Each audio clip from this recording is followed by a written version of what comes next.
Oh, what's up, dude? Yeah, just to kind of go over the motions. So you've plugged in your audio interface via USB.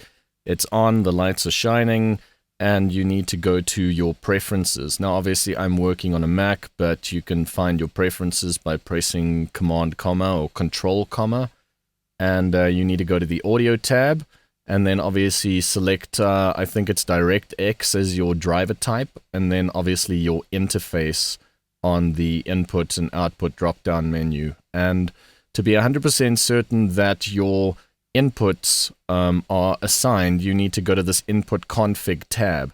Now, obviously, I've got an interface with 32 inputs, and you probably just have 2. So you want to go to the mono inputs 1 and 2, because you're going to be plugging in a microphone, which is obviously a mono signal. So you want to do mono inputs 1 and 2. And then we're going to close this. And then what you want to do as well is you want to make sure that you're not recording with any kind of latency. So you want to make sure that when you go to your options, you want to get to the reduced latency when monitoring setting. And then what you want to do is you've got 2 MIDI channels by default when you start up Ableton, and you've got 2 audio tracks. You're going to select one of these audio tracks to record with. And then what you want to do is you want to go to the right-hand side over here. You'll see your inputs and outputs section. You want to click on this, and now you're going to be able to see your input. Now, if your audio signal is coming through here, you can see my microphone is actually being picked up, and you want to set up your monitoring status. If you want to hear your voice in your headphones, then what you want to do is you want to set this to in. I'm not going to, or let me just turn this all the way down because I don't want to duplicate the signal. But yeah, you can actually see now the input signal is coming through here regardless. But when you start playing audio back, you want to not put this on monitoring set to in because that's your live signal. You want to set it to auto. So this is also a better option possibly, is selecting the auto option. And now you can see the moment I arm my channel, which is below the solo button here, if I click on that, now you can see my audio signals coming through the channel, and now I want to start tracking. So you don't want to track in session view, you want to track in arrangement view.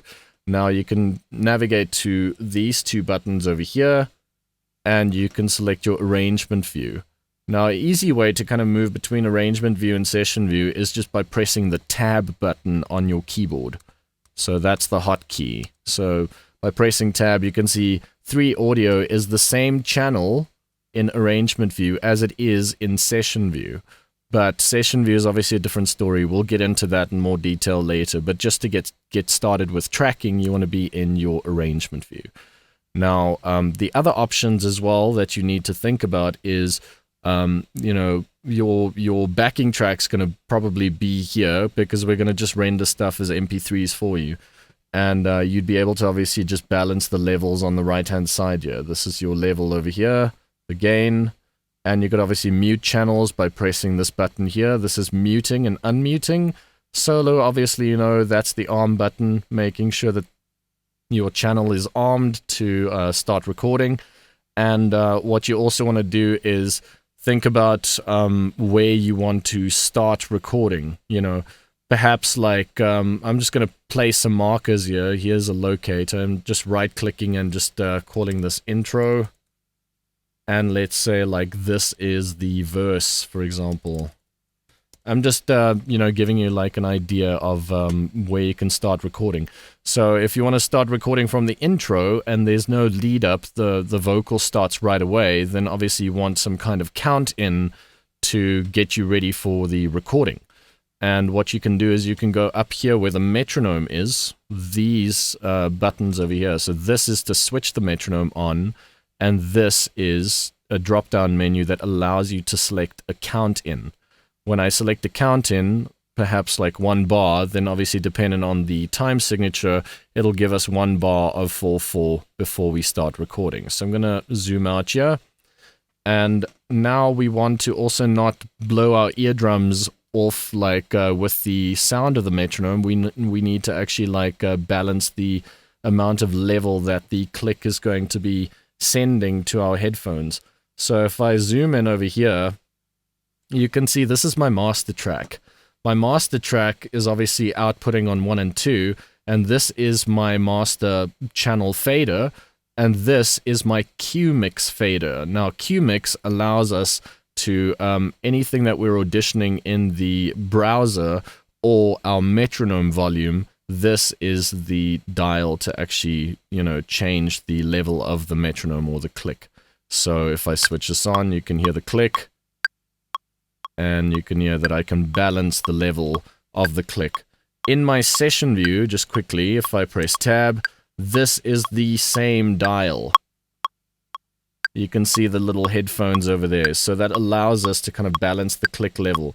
So now that we've got the click level balanced, we want to select the region that we want to start recording, which is obviously this intro over here. So I've just clicked in the space and time, and you'll see like there's a little line there. And that's obviously where my playhead will start if I press spacebar or record. So now I'm going to go up to the control panel over here, and you'll see play, stop, and record.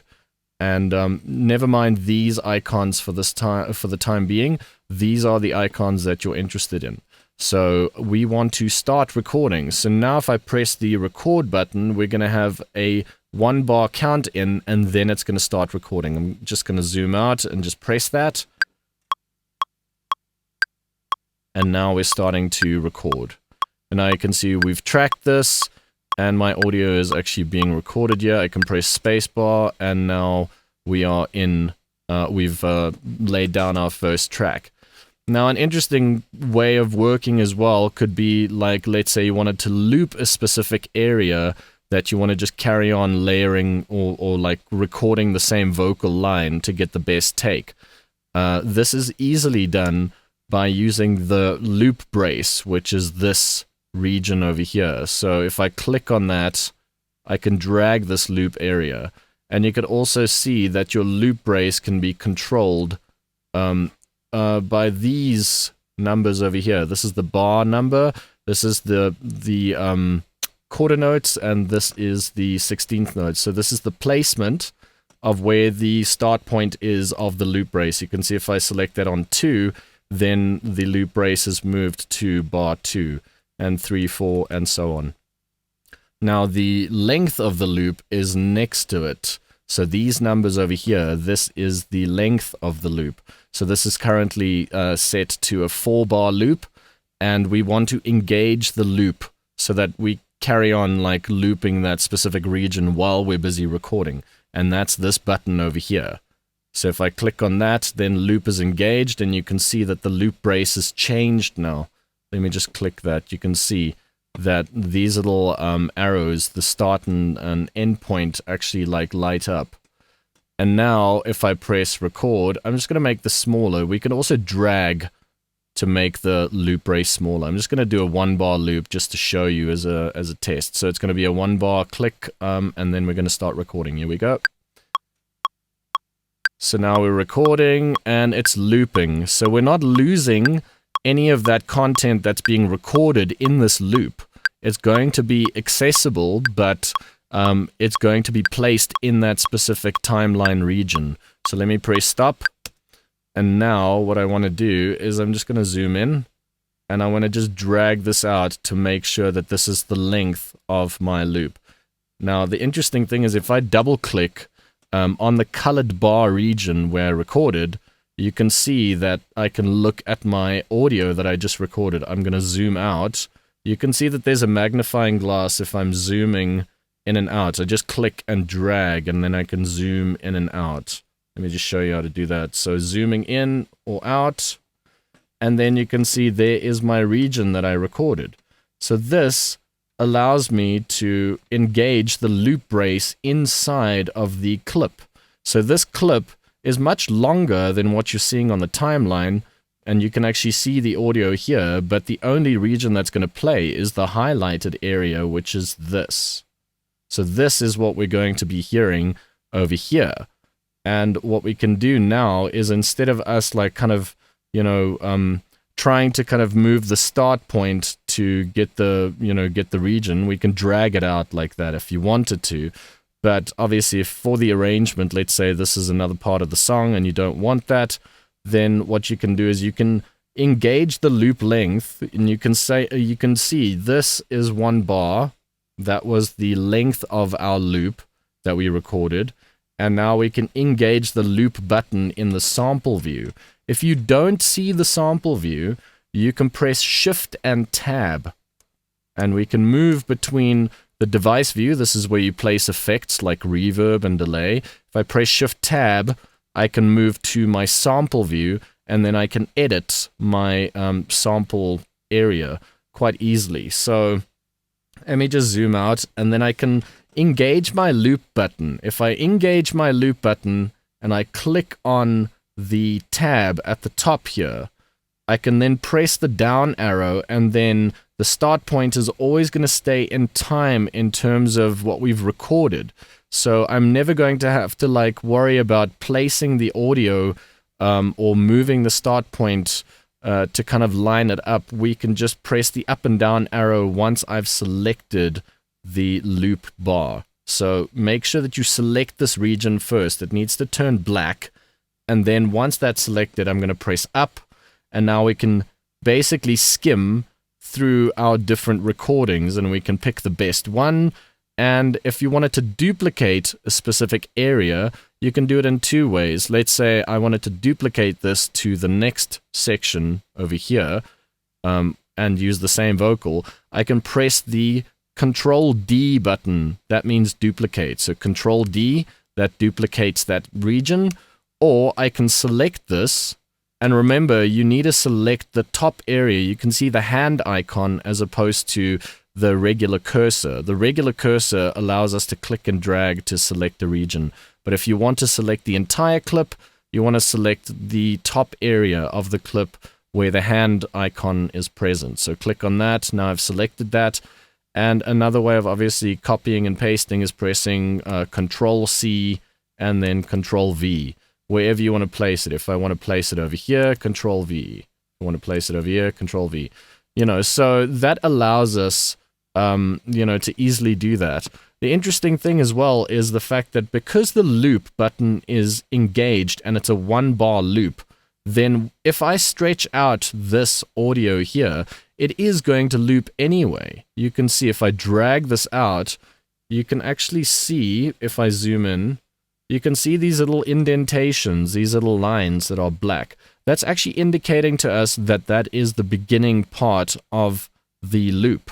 And this is the beginning part of the next loop. So these are all the same piece of audio. And we could obviously change the region. If I wanted to make this, let's say, a 2 bar loop, then I can just go to the length over here and select 2 bars. So press 2 and enter. And now we've obviously expanded the region. Now you can see that this is graphically different and the audio looks different as well. That's the first part of the recording, and then obviously it looped, and that is the second part of the recording. So these black lines are actually showing that the loop is now a 2 bar loop as opposed to a 1 bar loop. That is just kind of ideas of how you can actually record. Now let's say you wanted to punch in. Let's say like in this specific region, and I'm moving my loop bracket over a specific region, let's say where the verse starts. So let's say this is all audio, and you know, you didn't want to kind of cut this out, but you wanted to punch in, you know, at a specific region. Well, the loop brace allows us to do that as well. You can actually see, I'm going to go here and I'm going to disable loop, and I'm going to press this icon over here. This is my punch in icon, and this is the punch out icon. So the punch out obviously will allow us to, you know, only record the region that the loop brace is actually covered, you know, which is obviously our 1 bar region from bar 17. And then on bar 18, if I engage the punch out, it's going to stop recording. Let's test that. So I'm going to go back. And obviously, when we're dealing with punching in and out, you don't have to worry about a count in. We can go back here and just say count in none. And I'm going to press record, and it's going to start recording directly. But then you'll see it's only going to record this region and nothing before or after that region. So that's a good way of kind of layering or punching in. So let me press record. So nothing's happening, and now it's going to start recording, and then it's going to stop recording. So that's a cool way of just punching something in very quickly And the moment you're kind of comfortable layering your first set and you want to just carry on like recording more vocal, like harmonies or whatever, then an easy way, instead of having to set up another audio channel, we can rename this to, like, I'm just pressing Command R to rename, or Control R. So let's say like Vox 1. And then what I want to do is I can duplicate this channel, and that all the settings in here will allow me to kind of add additional effects or whatever to it, but I don't need to route this again. I can just press Command D to duplicate the channel. I need to select the channel and then press Command or Control D. That duplicated that channel. I can rename this Command R or Control R, and I'm just calling this Vox 2. Now, another thing as well, in terms of duplicating channels and stuff, is the effects that actually reside in the track. There's nothing in here at the moment, but you can see if I click on this channel over here, it actually says drop audio effects here. And just a very basic thing, I'm not going to get into too much detail, but you can go to the live browser, which is on the left-hand side here, and I can go to my audio effects, and you can just type in the search bar what you're looking for. If we're looking for a reverb, you can just start typing out the word reverb, and here's your reverb. I can drop in my reverb over here in the channel, and then I can, balance the dry wet, and we can kind of play around with the effect. But yeah, check out the audio effects over here. You can drop in as many as you like, and if you don't like them, or if you want to temporarily disable them, just click on that button over here that disables it. And you can add a delay, for example. Here's a standard delay. You can actually hear it. So yeah, there's a delay, and you can just kind of experiment with effects and stuff, and it's not destructive. It's not gonna, be on your vocal take. You're still gonna record dry, but you can play around with some delays and echoes and reverb and stuff like that. But yeah, I hope this kind of gives you an idea of how to go about, recording. If you have any issues or any questions, just let me know, and yeah, I can obviously chat with you, and we can try and sort it out. Cool, man. Cheers, bro.